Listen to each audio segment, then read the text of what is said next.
On one. We'll ask Eugene, if you had your ideal, in a perfect world, where would you see the technology going, or what would you, absolutely love to have? Wow, yeah, lots of toys there for sure.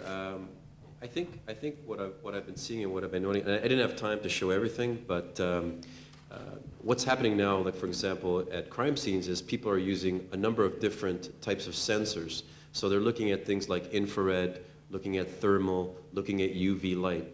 And I didn't show it, but I have scans where, for example, I've projected thermal images on top of the point cloud. So you have a thermal point cloud. When we were doing that fire exercise that I told you about, I had actually done one where I took an infrared photograph where you can see things that you can't see with the regular color camera. And so it's all about identifying and looking at things that maybe you can't see with the naked eye. So for me, it's about a multifunctional tool with the scanner. I'll ask the rest of the panels. Steve, what would you like to see in an ideal world? What would you like to have? In an ideal world, I'd like to see all of this technology in my garage. That's I'm not joking. My wife knows I'm not joking. I think the first thing that I'm going to try is using the photography techniques. I'm absolutely going to find ways to work that into my workflow at work. Absolutely. And Peter? Ideally, I'd like to get one of those Xbox Ones and give that a shot. And use it for work as well, right? Well, as long as they pay for it, yes, absolutely. Oh, yep. Sorry, that's I'm okay. going Go to be a ahead. bother. No. Steve, I'd Yes. like to ask you, do you see these technologies combining all in one, say in the medical profession, where you're scanned upon arrival in a hospital and then segregated off to where you need to go? Do you see that as the future at all? One thing that I deal with quite a bit in medical research is something called ethics. And I can only imagine it would be almost impossible to have that happen, at least in my experience with the healthcare system. And that's because of the ethics behind it? Oh yeah, there's so much work around patient privacy and privilege and all of that sort of stuff that it would be a hard sell. Peter, one other thing. You said that there is a scanner available at a library? Oh, I mentioned that actually off the top. Yeah, at the Toronto Reference Library at Yonge and Bloor, you can go and book 2-hour windows, and as long as whatever you can print is within that 2-hour slot, Thank you. You can use that. So another question, I guess, when it comes to the technology is, I guess, if you had a sort of a wish list, I guess the computing power you mentioned, everyone kind of mentioned that as a running theme. Well, in our case, our limitation is computing power and storage. I mean, I know a lot of people here who work for, large or small companies will find out when you go to your IT department and say, oh, by the way, I need another few terabytes for next week, they tend to panic. Problem is we have to store all that information in raw format. And I think that's going to be our limiting factor the next few years is how much we're storing. All right, we'll go to the microphone here. Yeah. Question for Eugene. With using a simple camera for the photogrammetry, do you need to establish baselines where you're taking the photos that you're going to combine? No, actually, so the algorithms are so powerful now, you can actually just go around an object, take photos all the way around, and it will figure out where you've taken the shot from, and that's part of the photogrammetry process. It actually figures out the camera orientation and position of all the shots, and then what it does is it goes in and it starts triangulating in to all the pixels, and it creates 3D points in space, and that's how you start building up your models. Excellent. If you're interested, there's free stuff online that you can practice with. In fact, I don't know if it's still available, but Autodesk had a product called Recap Photo, which was sort of their high-end photogrammetry module. But they had 123D Catch. It was called 123D Catch. It's free. You can take photos, upload it to their service, and it spits out a 3D model. Other paid software that you can look at are things like Photo Modeler, and there's another one called PhotoScan. It's from a company called Agisoft. And if you're interested in open source, there's one called Visual SFM. It's a little bit, you have to get a little bit more involved with it, but it's pretty amazing what it can do. Let's go to the microphone over here. We used to hear a lot about the hazards of lasers. Do not look at the beam. You can buy a laser at the dollar store that can blind a pilot.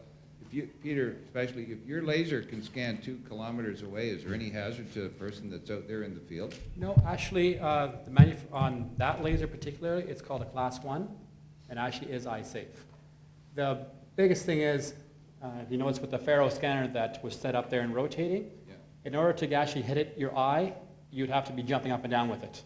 So there's, it's only going to hit your eye for realistically 1,000th of a second. So, and they're also class 1. I've never had a problem with them so far. And it'll go 2 kilometers. Yeah, the best we've had was about 1,800 meters away. There's actually a company called Regal that makes a scanner that'll go 6,000 kilometers. Yeah. 6,000 kilometers. Thank you. Oh, sorry, 6,000 meters. Okay. 6 kilometers. I got it straight now. The gentleman over here on this side? Yeah, I guess I had 2 questions. First one is nomenclature one. It seems to me, I'm just curious as to why they call them 3D printers. They're really tool and die makers almost, aren't they? I mean, how did the name printer get attached? Good marketing. That's an excellent question. Yeah, I'm not sure. Yeah, I guess prints them out in a 3D format. And your second question? Second question You stumped is- the panel on the first one. Okay, well, the second one is, when will I have a laser scanner in here? Next week. If you actually, like I said, if you're using photogrammetry, you can just use your digital camera right now and actually take photos, and it'll build models. And it doesn't work under every situation, but if you're doing a smaller I usually say arm's reach projects, no problem. If you're talking about an actual sensor, go online, look for, I think it's called the Tango, Google Tango, and I think that's their project name for, they've got an Android phone where they've got a depth sensor built into it. And there's people, they have a video of a guy sort of just in a room, and he's just moving his phone along, and it's actually projecting those patterns, collecting the 3D information, and building a model. Sorry, you said it was Google? I think it was called Tango. They actually had a beta trial of it. About 2 months ago, they sent out an email to, I got one of them, asking people to give it a shot. And it actually was, and one of their Android phones is an S4, had the extra sensor on it. But unfortunately, I was responding too slowly and didn't get one. Okay, thank you. To the gentleman on this side here? Could you maybe just share a success story on fMRIs, let's say with athletes or something?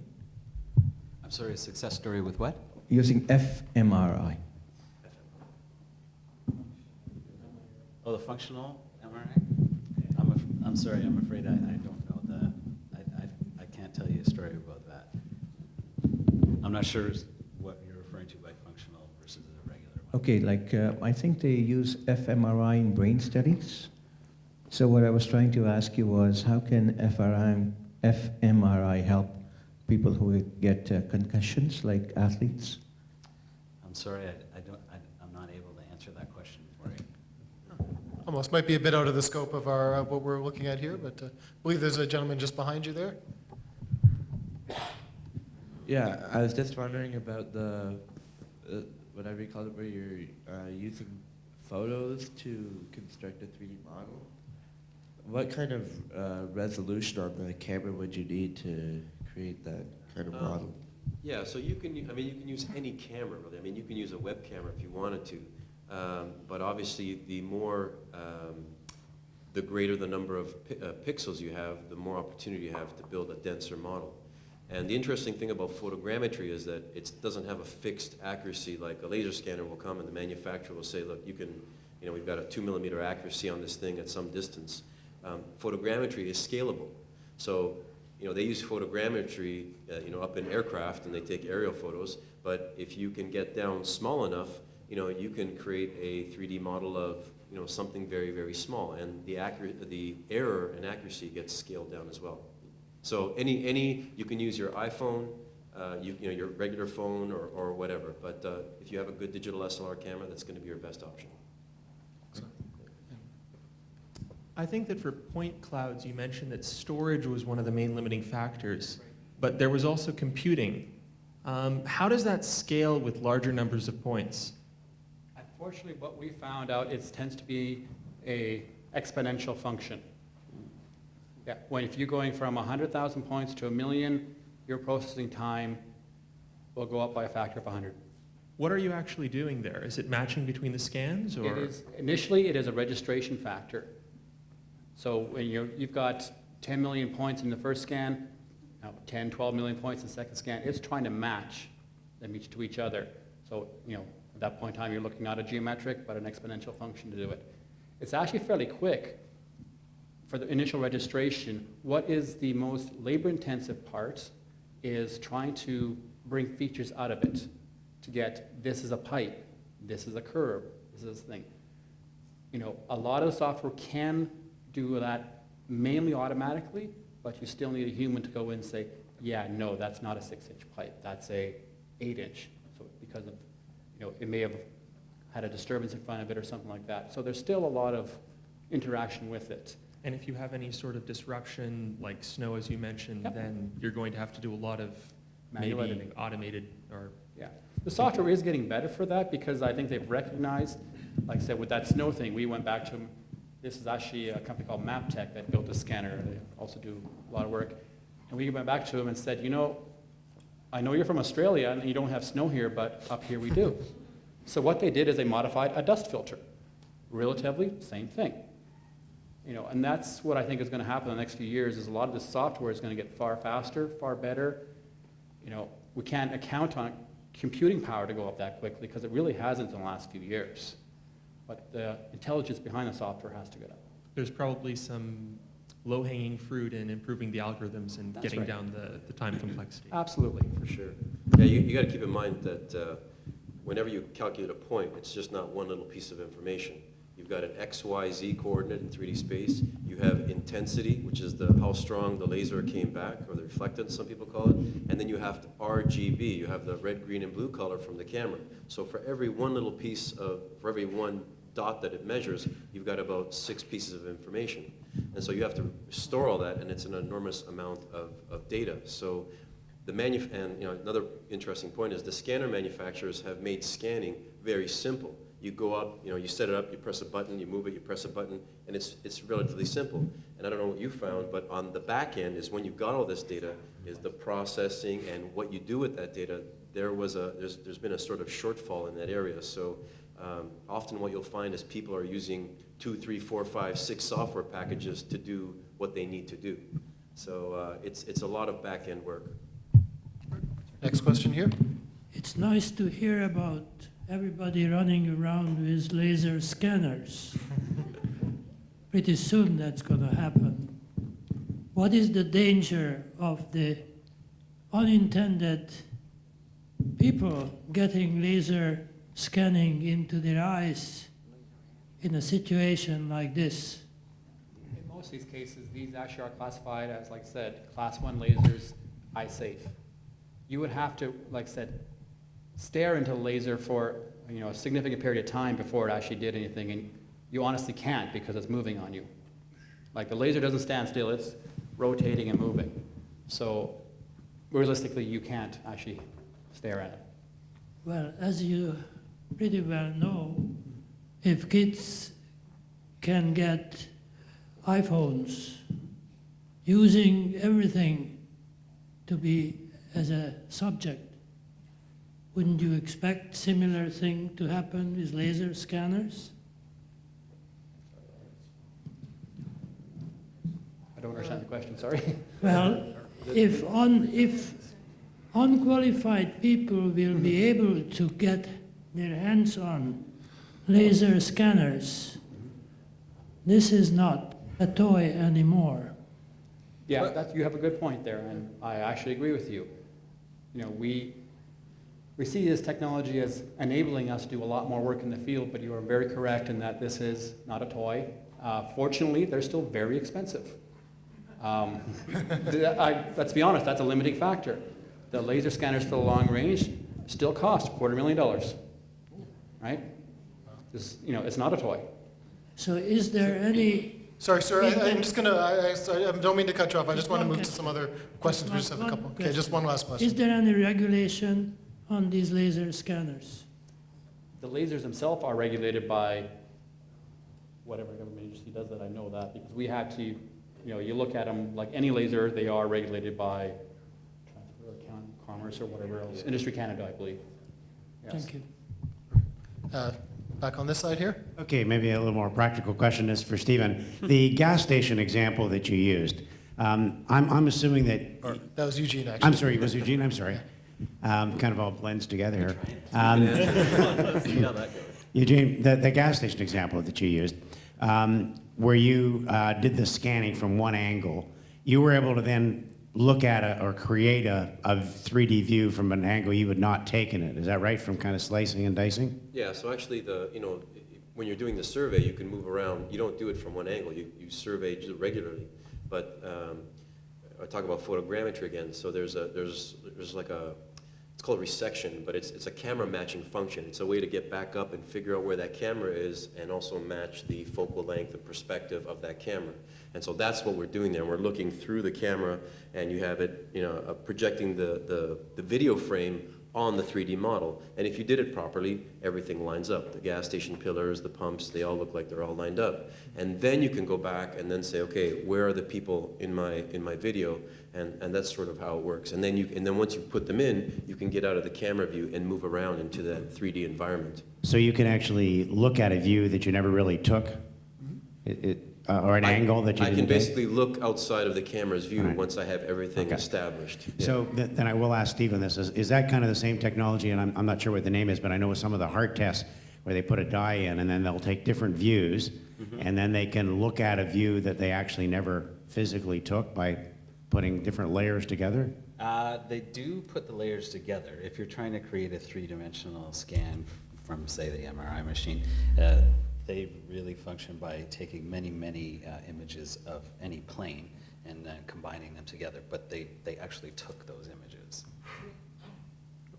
But you could combine them to look at things from a different angle? Yes, Yeah. yes, you can. That's what I meant. So Okay. I'm just going to stay on this side. We have a new questioner here, so just give her an opportunity. Thank you, Steve.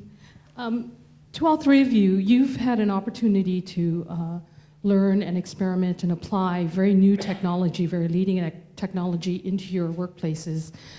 How much of that is now actually being integrated into college and university courses in your chosen fields so that students coming out of those courses can hit the ground running and actually apply this right away so that industry can apply it right away? Great question. We'll start with Peter and then work our way across. In my company, we're based in Calgary, so the Geomatics Engineering Department at the University of Calgary is actually a very close partner with us on a lot of this information. In fact, we've gotten them to do a lot of the software, like it's not development, but help us a lot with the software, the processing, and understanding of how it works. I've gone to lectures, done lectures at the university quite often, just to get people to understand what we're doing and how to do it. And we do a lot of work with the graduate students there to have them understand what's going on with it. Fantastic. Eugene?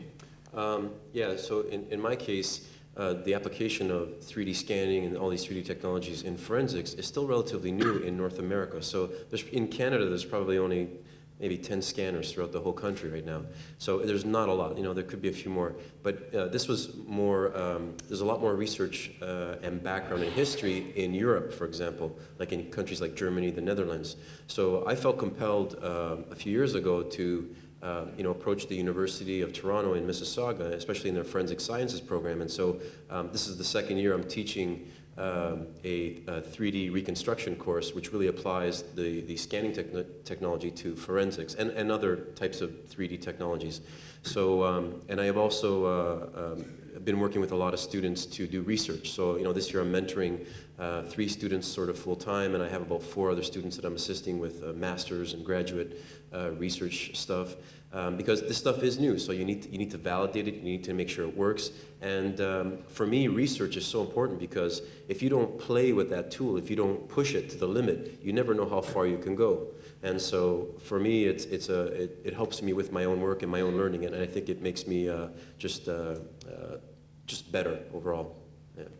Stephen? I'm in a bit of a unique situation. Toronto Rehab, the hospital that I work at, is a teaching hospital, fully affiliated with the University of Toronto, and many of the people that I work with are students at the U of T, so they actually get to use this stuff firsthand. Great, thank you. Thank you for your question. All right, well, Bill Gates said that we really need is 64 kilobytes. I waited until it was 650 megabytes to watch TV on my personal computer. I took 9 days to render the image in an eyeball on my Bryce, with that 200 Pentium. Where do you guys see the entry line for megahertz, gigahertz? Where is it going to be comfortable to play with this data? What line? I mean, for most of our computer work that we do, they are the, and it's sad to say, the fourth generation Core i7s, the 4700 series. That's really not the critical part. I mean, you want a multi-core system, and most of these run, 8 or 12 cores. And the biggest thing we need, though, is a lot of RAM. Most of them run 32 gigs. Apologies. It's more on the RAM and multiple core Yeah. processors. Right, And another thing that's really handy, an SSD drive. Of course. As you see, one question just behind you there, sir, and I think we'll give you the final word. Okay, Eugene, you said it was, I don't know if you can hear me.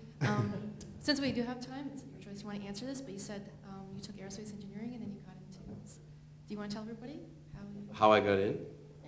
Yes, how did you make the It's up to you, transfer? you just said it was. Yeah, it's kind of, it's actually, not because it's a long story, it's just a boring story. So, what had happened was I was working for an aerospace company over the border. I started working for what used to be McDonnell Douglas, and then it became Boeing by the airport. But I moved and I worked for a US company that used to build big machinery for fuselage and stuff like that. And so what happened was, while I was there for a few years, I started to formulate my own idea of a machine in my head, and it was the concept was sort of a big departure from what they were building at the time. And so I had communicated my ideas with people, and you'd go up to somebody, one of the engineers, and say, look, I got this idea for a machine, and it works like this, and they look at you, oh yeah, great idea. Hey, I'm going to get a sandwich or something. He wasn't interested. So eventually I just said, well, I'm just going to design the thing in 3D, and that's what I did. I actually not only did I design it in 3D, but I made it an animation is what I did. So I had parts moving, and I put it in a shop environment, and I had concrete floors and everything. And it was only a 10-second animation, and it was really, really basic by today's standards for me. And but I sent it off in an email, and it wasn't 5 minutes later. What a great idea! Oh, this is amazing! Oh man, how'd you do this? And that's the kind of response I got. And so what I realized then was that that things that I couldn't convey through words, when I did it in a 3D animation and put it into a 3D model, it became apparent right away what it was. And so I started to think about what other areas can I apply 3D in. And so I did some research, and then once I looked at the whole area of forensics, I said, wow, this is really neat, and it just took hold of me like a bug, and I just kept with it the whole time. How did you get to forensics from? Yeah, so where was the link? Yeah, where was the leap from that to forensics? What I did was, the truth is what happened was I came back to Canada, and I had a job at an engineering company, but the whole time I was thinking about what I'm going to do and how I'm going to do it, and I started sort of freelancing with some different engineering companies, engineering investigation companies. And if you're going to get started in this area, the low-hanging fruit is accident reconstruction, like vehicle accidents, because they're very frequent, they happen a lot. So that's how I started, and so I started doing animations. But I quickly realized that people needed good documentation. That was something that was always lacking. And so then I started with photogrammetry, total stations, and the surveying. And through some connections that I had, they were like medical examiners and forensics experts. They sort of got me involved in certain other cases, and then eventually that makes up the majority of my work now. Thank you for your question, and thank you everyone for your great questions and comments, and thanks again to our lovely speakers. Thank you. This is the part where I reveal to you that they were actually just 3D images and they haven't been here the entire time.